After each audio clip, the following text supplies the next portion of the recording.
welcome back. Episode 199 of the Bears' latest podcast. I'm your host, Colton St. Vincent. Let's talk schedules. You're watching this today on Thursday. We will get the full schedule on Thursday. I'm recording this Wednesday night, so we're going to talk about some schedule leaks. At the time of this recording, we've got a couple games confirmed in the leaking process for the Bears. Week 1, we thought we were going to get the Seahawks, right? But instead we are at Carolina for a noon game. Other games are Week 11 against the Saints, a noon game. And then Week 17 against the Lions. That's going to be a big one. Lots of implications there. There are some rumors that Week 18 is going to be the Vikings. So that's that. So, what do these mean? I think we should, if we're a good team, if we want to be a good team, good playoff team, you have to win those 3 games. Rest of the games, standalone games. How about that? Week 3 against the Eagles, Monday Night Football at home. Week 7, Thursday Night Football against the Patriots at home. Week 9, Sunday Night Football against Tampa Bay at home. That's right. All of our primetime games that have been leaked, standalone games that have been leaked, I guess primetime, they are all at home. And on top of all of that, Week 12, Thanksgiving, we're going to Detroit because we've got the Lions. We've had bad luck in the past with primetime games, standalone games, and being a bad team and a bad franchise. I never wanted to see the Bears on primetime, if I'm being honest with you. But not with Caleb. I think that's probably the best way to possibly get the most out of him. Like, the dude steps up, Iceman for a reason. He definitely plays his best under the lights. So now I'm actually excited for these games. We don't get our first one till Week 3. And we're not going to be facing off against the Seahawks in Seattle to start the season. Actually, it's going to be the Patriots. Super Bowl matchup to start the season. I think the Patriots have a much tougher schedule this year, so who knows. But hey, so do the Bears, dude. So do the Bears. Now, what are some of the things that we are looking at for this season?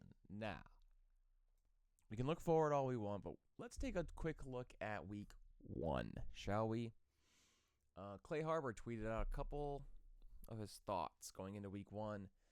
If Braxton Jones is the Week 1 starter at left tackle, he's going to be getting Jalen Phillips. Free agent acquisition. Miami Dolphins pass rusher turned into Eagles pass rusher. The dude's a stud.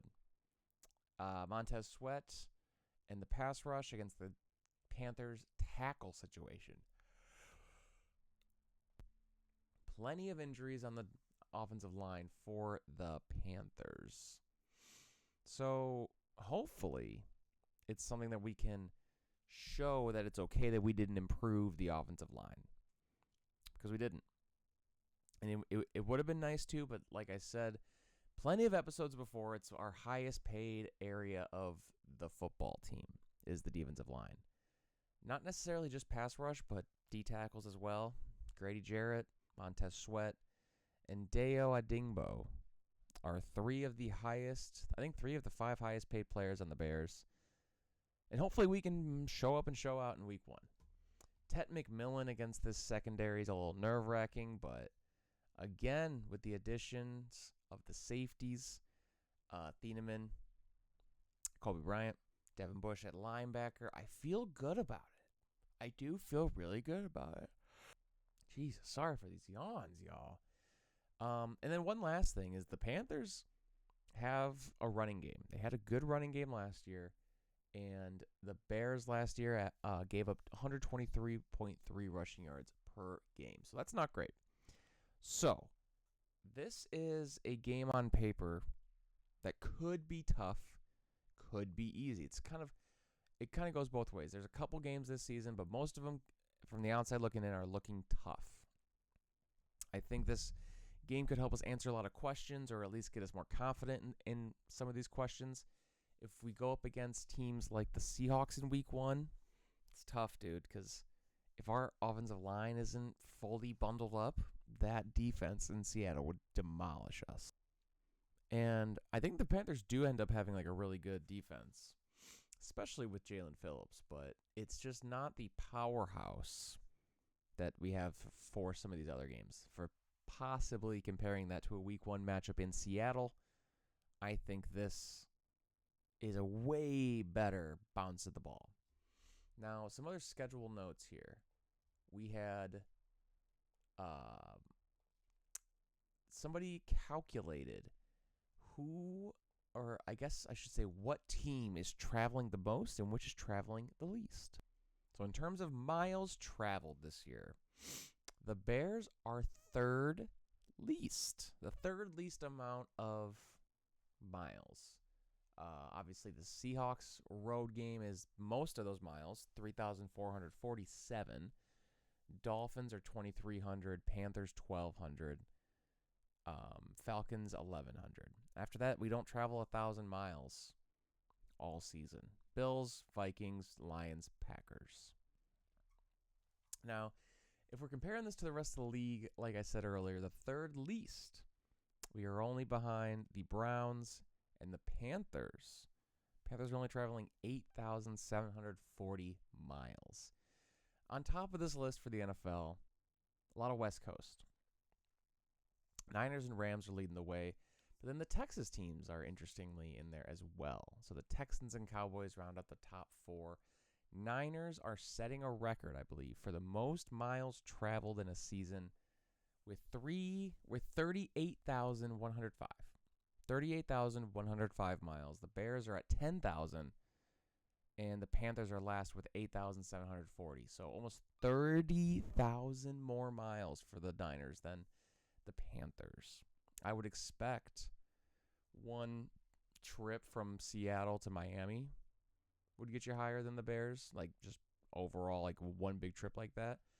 The Seahawks are the only road game that we're getting west of the Mississippi. It's pretty damn sweet.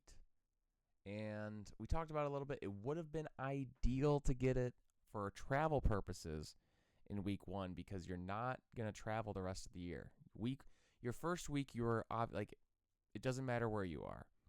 It's week 1. You're going to be fresh. You should be fresh as fresh can be. And we didn't get it, so it's okay. But like I said, Seahawks only game west of the Mississippi. Third least amount of miles traveled this season due to our schedule. So let me know what you guys think, guys. There's plenty of games to unpack in here. 2 Lions games, plenty of primetime games, and our primetime games are at home. The Thanksgiving is the only standalone game that's on the road. And last time we were in Detroit for Thanksgiving was a couple years ago. Just a completely different feel. It was the game where it was Caleb's rookie year, and we had a timeout situation at the end of the game. I think we ran out of time and then got a big completion late in the game as the clock was winding, and we had a timeout in our pocket, and it stayed there. Did not get called whatsoever. So very different situation than what I think we're going to be getting with Ben Johnson and Caleb at the helm in year 3. So let me know what you guys think. What game are you most excited for, least excited for? I'm very excited for week 1. I think it's a quick and easy way to gauge where we're at. I think it's going to be a much tougher schedule this year. But the standalone games could build momentum. We get them at home. That helps a lot. And we're playing a team that is a playoff team from last year. Beat the Packers in Lambeau. Bryce Young's playing a lot better. But I don't think it's the heavy hitter of a game against Philly or New England or a Lions game. Games like that are the real big tests, and sometimes it's really nice to see where you're at with a team like Carolina before you play teams like the Super Bowl regulars, as you can call them. So let me know what you guys think of our schedule And we can move on to Logan Jones. Logan Jones, second round pick, center. Number 54, I may add. And CHGO Bears had Logan Jones's high school coach on their show. And they are chatting him up. And he is talking about how he thinks it's a great fit. It's a perfect kind of scheme and mentality and overall attitude of the franchise that he thinks is a good fit for Logan Jones. And he said he was surprised because the Bears didn't send anyone and they didn't talk to him and they didn't do anything. It may sound dumb, but he did mention that a team in the NFC sent 2 guys to his office and they talked for about 2 hours all about Logan Jones' personality and traits and intangibles. And he said it was the Rams of all teams. Why do I find that to be good? I think franchises like the Rams are good franchises. The Bears, not a good franchise historically. So it's nice to hear that a Sean McVay-led draft room really liked Logan Jones, because good franchises usually like similar players. Bad franchises don't. And normally when we're going after somebody, you expect a team like the Jags or a team like the Panthers. Teams like that I'm not saying they're bad or dog shit, but I am saying they do not have a good history of drafting and building good franchises. Sean McVay's been doing it since he's been in the league, so it's pretty nice to hear that he really wanted Logan Jones himself. And I am very, very expected. I'm very excited, not expected. I'm very excited to see what Logan Jones turns out to be. He seems like a monster. It's a position at center that the more you hear his name, the less successful the guy's being. So hopefully we just don't hear about him. We just hear that, oh, Caleb loves the guy. This, that. He's doing great. Brad Berry's taking him under his wing, and he'll be ready for year 2. Next up, we have a non-Bears piece of news here. Bears Pro Bowl. Am I right? Dolphins Pro Bowler Devon Achane signs an extension, 4 years, $68 million, making him the NFL's 3rd highest paid running back at $17 million per year, $32 guaranteed. APY and guarantees are the most ever by running backs coming off a rookie contract in a deal negotiated by Rock Nation. Wow, how about that? We talked about Achane in a couple episodes ago, and looking forward, he's going to be a free agent after this season. Coming off his rookie deal, this completely makes sense. Absolutely disruptive player for the Dolphins. It is interesting, right? Because rebuilding teams don't necessarily need running backs. I think you've seen teams like the Giants draft Saquon. You've seen the Jets just re-sign Breece Hall, and now Achane is re-signing with the Dolphins. You don't see this happen often, but maybe it's the pendulum swinging the other way, because we had so many years of running backs not getting paid and it being a huge deal, and then they had that Zoom call, and things have gotten better ever since. And now the pendulum is swinging back that way, where people actually value these running backs. We just saw the best running back on the board, Jeremiah Love, go to the Cardinals at number 3. Bad team. It was always my understanding that the NFL looked at it as you can get a good running back from anywhere, so you don't necessarily need to reach for a great quarterback or overspend for one if you're not in a situation to win, which I don't think the Dolphins are. But they would be significantly further away from winning without Achane. And that kind of just takes a big, heavy hitter out of the free agency after this next season. But wanted to point this out because I definitely wanted the Bears to open up some cap room and take a look at Achane. But what are you going to do, man? Good for him for getting paid. Good for the Dolphins for keeping their guy. And finally, Colin Cowherd, the one and only, on a show Heard with Colin Cowherd, ranked as top 10 quarterbacks based on production, durability, and career momentum. And that's right, number 3 on the list, Caleb Williams. 1, Josh Allen. 2, Patrick Mahomes. 3, Caleb. 4, Herbert. 5, Stafford. 6, Joe Burrow. 7, Lamar. 8, Drake May. 9, Jared Goff. 10, Sam Darnold. Very interesting to unpack all of this. Drake May, same draft class as Caleb, went to a Super Bowl. Similar numbers, almost won MVP last year. And he's 8. I don't know if that was the Rossini news. I don't know if it's the easy schedule last year. But for whatever reason, Caleb is 3rd. I think it's like a superstar quality that his personality has. Because Drake May seems like a very boring, ordinary dude, which is ideal for a quarterback. I'm not going to lie. I'm not saying it's a bad thing. Caleb just has an it factor. He's a very suave and personable guy, and I think it's leading to a very marketable situation for him, which probably goes into the career momentum category of Colin Cowherd's thing here. Josh Allen 1, Mahomes 2. You could swap those guys. I think Mahomes' injury is probably going to keep him at 2. Herbert at 4 is interesting. He's been this guy for a while. If only this, if only that, if only this, if only that.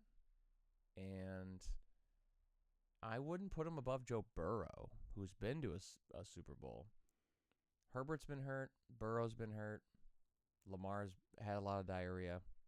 Jared Goff is always consistently going to stay at number 9.